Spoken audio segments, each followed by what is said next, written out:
Hare Krishna.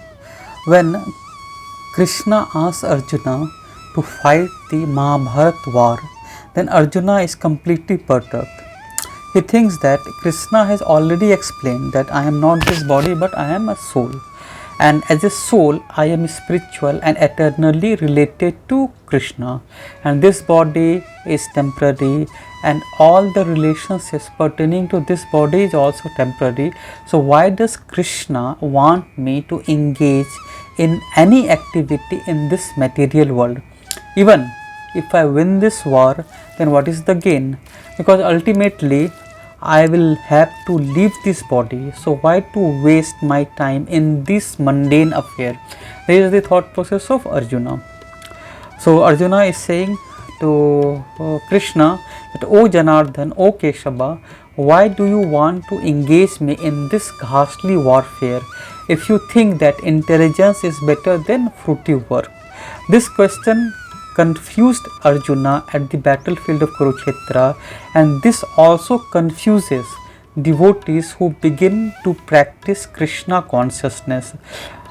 I remember that during my college days, when I also got introduced to Krishna consciousness, then I also had almost similar question, that why should I study, what is the purpose of study, and what is the benefit of getting good marks.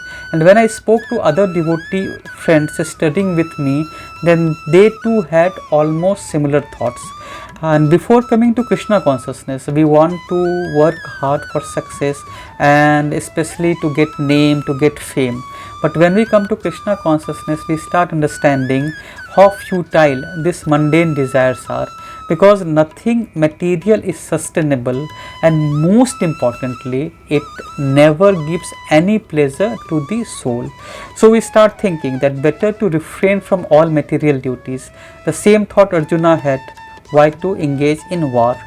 But Arjuna was fortunate because he had Krishna with him, and Krishna explained to Arjuna that the purpose of human life is to cleanse our heart of all the impurities and return back to the spiritual world. With impure heart, we won't attain the desired destination, and cleansing heart of all the dirt becomes easy when we engage in our prescribed duties. So Krishna asked Arjuna to not give up his prescribed duty of fighting. Arjuna was a Kshatriya, and so his duty was to fight, to establish dharma. Similarly, we also have our prescribed duties as a student, as a working professional, as a housewife. So we should not run away from our responsibilities.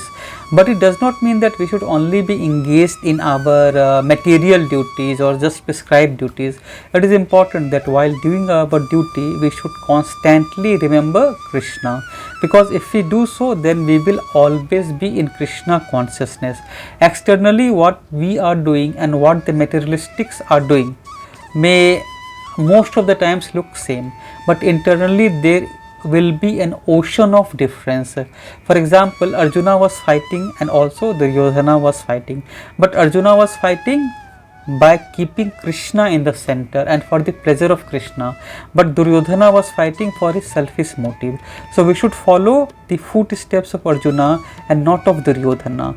If we do so, then like Arjuna, we will also be victorious in our life, and Krishna will be pleased with us. And also by doing our duty, by keeping Krishna in our heart will get cleansed of all the impurities, and once our heart becomes pure, we will attain perfection and become eligible to return back to the kingdom of Krishna.